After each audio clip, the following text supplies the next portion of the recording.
Nous continuons à parler de l'alliance. Et aujourd'hui, nous avons une question importante que nous voulons nous poser. Nous nous posons cette question à nous-mêmes. Et nous aimerions aussi vous la poser. Qui est dans la nouvelle alliance? Parce que nous voyons d'après Jérémie 31, nous pouvons relire ce texte. Nous voyons dans Jérémie 31 au verset 31 jusqu'au 34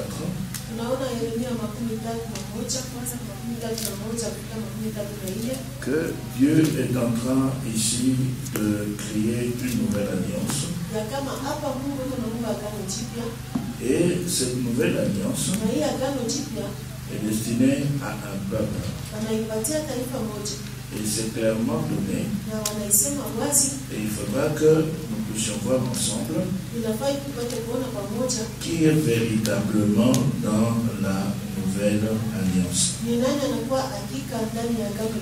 Parce qu'on peut croire être dans la nouvelle alliance alors qu'on n'y est pas. Ou alors on peut croire qu'on n'est pas là-dedans alors qu'on y est. Alors, nous réalisons le texte de Jérémie 31.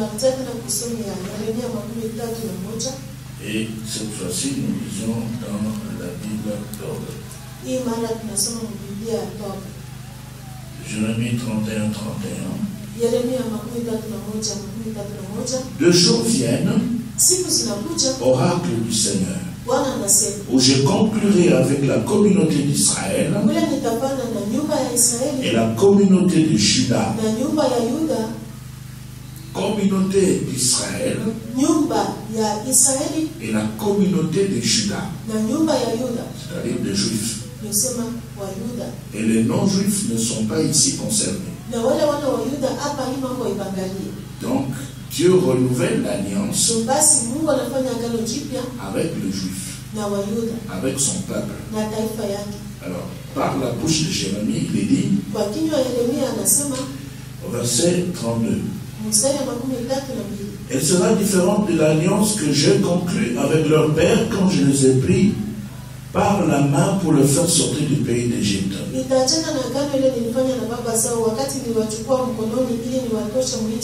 Voilà, Dieu lui-même dit que la nouvelle alliance sera différente de l'ancienne. C'est-à-dire que la nouvelle va remplacer l'ancienne. Et si Dieu prend la décision de pouvoir remplacer l'ancienne par la nouvelle, c'est que Dieu lui-même avait trouvé des défauts dans l'ancienne alliance.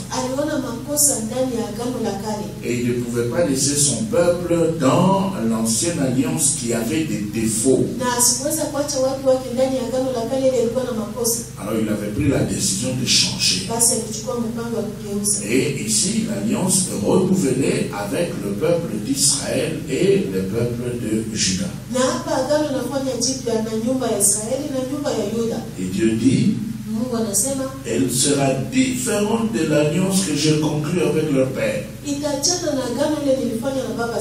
Alors, au verset 33, il est dit, voici donc l'alliance que je conclurai avec la communauté d'Israël après ce jour-là.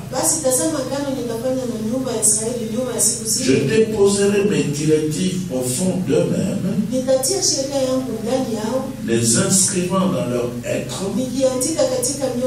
Je deviendrai Dieu pour eux, et eux, ils deviendront un peuple pour moi. Ils ne s'instruiront plus entre compagnons, entre frères répétant. Apprenez à connaître le Seigneur, car ils me connaîtront tous, petits et grands. Oracle du Seigneur. Je pardonne leurs crimes, leurs fautes. Je n'en parle plus. Voilà. Donc Dieu va conclure une nouvelle alliance avec son peuple. Et alors là maintenant, les non-juifs ne sont pas concernés. Mais nous ne sommes pas encore là. Nous allons plus loin présenter la porte par laquelle doivent passer les non-juifs pour entrer dans cette alliance. Mais notre problème, c'est le fait que Dieu remplace l'ancienne alliance par la nouvelle. Maintenant, quand il remplace, c'est parce qu'il avait trouvé des défauts dans l'ancienne. Et il est dit dans Hébreux au chapitre 8. Si nous allons dans la Bible du peuple, et là nous allons voir comment ce texte est présenté. Nous sommes dans Hébreux au chapitre 8. Et là, nous allons voir comment la nouvelle alliance est présentée dans le texte de cette Bible. Hébreux 8, nous prenons le verset d'abord 7. Il est dit: s'il n'y avait rien à critiquer dans la première alliance, il n'y aurait pas de place pour une seconde. Donc dans la première alliance, il y avait des choses à critiquer. Il y avait donc des faiblesses, des défauts, des choses qu'il fallait absolument faire sortir de l'alliance et renouveler l'alliance. Maintenant, il est dit au verset 8: mais voici que Dieu la critique. Le jour vient, dit le Seigneur, où je ferai une nouvelle alliance avec le peuple d'Israël, avec la maison de Juda, non pas comme l'alliance que j'ai donnée à leur père au jour où je les ai pris par la main, pour le faire sortir d'Égypte. Car ils ne sont pas restés dans mon alliance. Et moi aussi je les ai délaissés, dit le Seigneur. Voici l'alliance que je ferai avec le peuple d'Israël en ce jour-là, dit le Seigneur. Je mettrai mes lois dans leur conscience, je les graverai sur leur cœur, et alors je serai Dieu pour eux, et ils seront pour moi un peuple. Ils n'auront plus à s'instruire mutuellement, etc. Ici, on reprend le texte de Jérémie.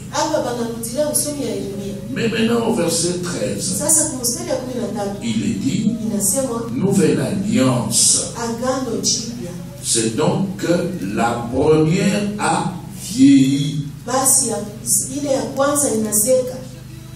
C'est ce qui est dit, ce qui est écrit.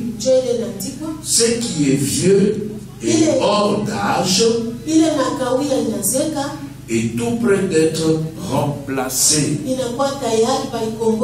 Donc l'ancienne alliance a été remplacée par la nouvelle.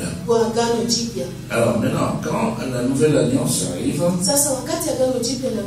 il est dit que cette nouvelle alliance repose sur de meilleures promesses. Et nous trouvons cela dans Hébreux 9, 1-5. Et nous continuons. La première alliance avait une liturgie, oui, un sanctuaire comme on peut en avoir en ce monde. On prépara donc une première tente avec le chandelier, la table et les pains qu'on présente à Dieu. C'est le lieu saint. Ensuite, au-delà du second rideau, se trouve le Saint des Saints avec l'autel d'or pour le parfum et l'arche d'alliance. recouverte d'or, avec à l'intérieur de la manne dans un vase d'or les bâtons d'Aaron qui avaient fleuri et les tables de l'alliance. Et au-dessus de l'arche, le chérubin de gloire dont le seul couvre le lieu du pardon. Alors, maintenant l'écrivain dit, mais ce n'est pas le moment d'en parler en détail.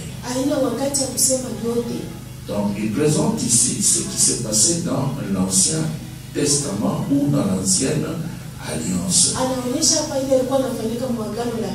Mais c'est une alliance qui a vieilli et qui devait être remplacée. Alors la nouvelle alliance arrive avec de meilleures promesses. Obéissance intérieure à Dieu. Vous savez que dans l'ancienne alliance, l'obéissance était extérieure par crainte de la punition. Donc celui qui fuyait la sanction, qui fuyait le fouet, donc devait tout faire pour montrer qu'il était en train d'obéir. Mais dans la nouvelle alliance, l'obéissance est intérieure à cause de l'amour. Parce qu'on aime, on va obéir. Alors, deuxièmement, dans la nouvelle alliance, nous avons une relation solide avec Dieu. Donc, dans l'ancienne, la relation était là, mais elle n'était pas solide. Parce qu'il fallait faire beaucoup de choses pour manifester cette relation avec Dieu. Troisièmement, la nouvelle alliance arrive avec la connaissance de Dieu. Eh bien, cette connaissance de Dieu existait aussi dans l'ancienne alliance, mais elle n'était pas approfondie. Maintenant, la nouvelle alliance arrive avec une connaissance de Dieu soutenue par le Saint-Esprit dans le cœur des hommes. C'est-à-dire que les enseignants de la nouvelle alliance parlent, mais le Saint-Esprit inscrit la parole de Dieu sur les cœurs des auditeurs.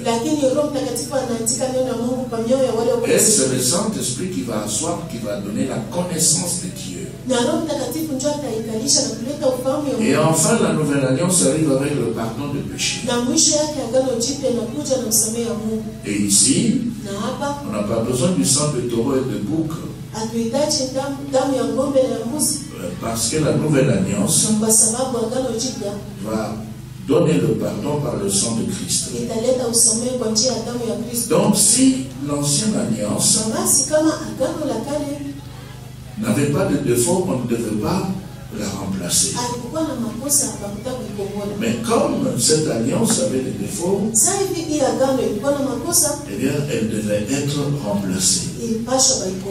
Alors il y a une autre question qui se pose, qui avait été soulevée par le prophète Jérémie, déjà avant la promulgation de la nouvelle alliance. Et ces problèmes se trouvent dans Jérémie chapitre 8. Et nous prenons le verset 7 jusqu'au 10. Il est dit ceci. Même la cigogne dans le désert connaît le temps de ses migrations. La tourterelle, l'hirondelle et la grive ne manquent pas le moment du retour.